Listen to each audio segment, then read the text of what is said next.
setiap orang yang tidak mematuhi penyelenggaraan kekarantinaan kesehatan sehingga menyebabkan kedaruratan kesehatan masyarakat yang bertempat di toko grosir Wulan Kopula, Jalan Listrik, Pasar Impres, Desa Tumpuk Tengah, Kecamatan Banda Sakti, Kota Lok Sumawe, teman-teman sekalian.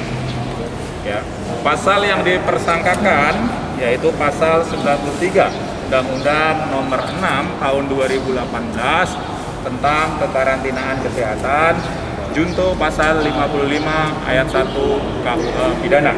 Ya. Teman-teman sekalian, kita sebagai penyidik Reskrim Polres Lok Sumawe sampai saat ini sudah memeriksa 8 orang saksi. 9 orang saksi, teman-teman sekalian. Ya, 9 orang saksi. Ya, terakhir kemarin kita juga sudah menetapkan 2 tersangka, yaitu saudara KS dan saudari HK. Ya, teman-teman sekalian.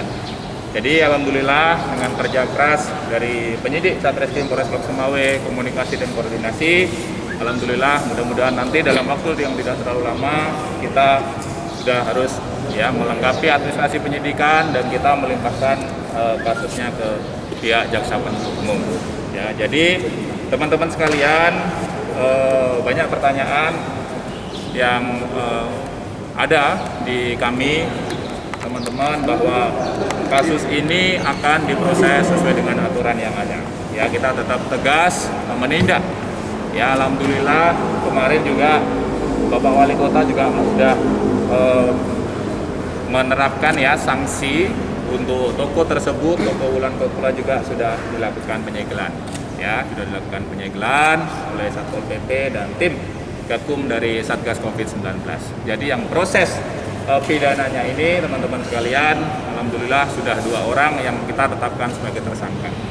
Ya, karena sesuai dengan syarat objektif di dalam pasal 21 KUH KUHP untuk penahanan, syarat penahanan salah satu adalah syarat objektif, di mana dalam Undang-Undang Nomor 6 Tahun 2018 di situ dicantumkan bahwa ancaman hukuman maksimal adalah 1 tahun, teman-teman sekalian. Ya, dan dendanya adalah 100 juta. Atas dasar objektif dan atas dasar subjektif teman-teman kita yang tersangka ini, baik itu KS dan HK, memang tidak dilakukan penahanan. Ya, tidak dilakukan penahanan. Ada dasarnya, dasar objektif, dan dasar ini tidak akan menghilangkan barang bukti, tidak mengulangi perbuatannya. Ya, ada salah satu dasar subjektif kenapa tersangka KS dan saudari HK tidak dilakukan penahanan.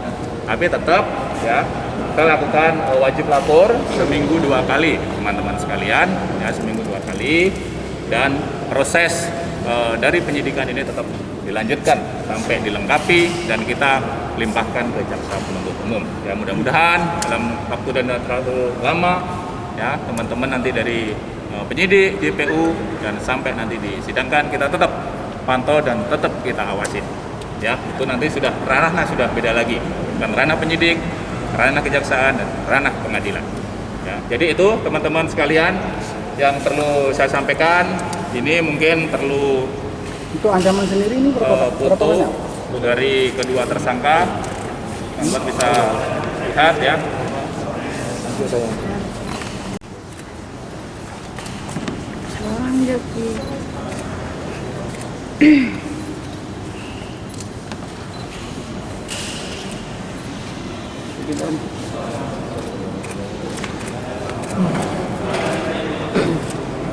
Cukup ya. Pak Kapolres tidak dihadiri. Ini bukti elektronik yang tidak bisa, tidak jejak digital. Jejak digitalnya teman-teman. Ini belum kedatangan dari saudari kakak.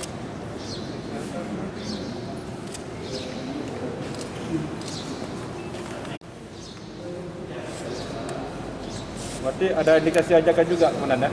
Ya, ini salah satunya sudah juga. Oh, kabar gembira gitu ya. Ini yang sudah beredar di banyak di media sosial. Ini jejak digital yang nggak bisa kita hapus. Nah, salah satu bukti.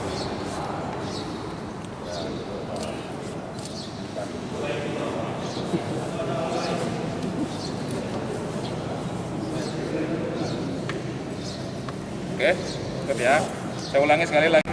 Pasal 93 Undang-Undang Nomor 6 Tahun 2018 ya tentang kekarantinaan kesehatan, junto pasal 55 ayat 1 KUH Pidana. Ya, ancaman maksimalnya 1 tahun dan denda 100 juta rupiah. Pak, satu Pak, ada izin nggak mereka itu Pak? Izin dari mana? Izin untuk kerumunan atau memberitahu Nggak ke ada. Nggak ada. Untuk oknum sendiri bagaimana oknum pengawalannya? Baik, nanti saya minta tolong yang untuk oknum ya. Oknum sekarang sudah diperiksa.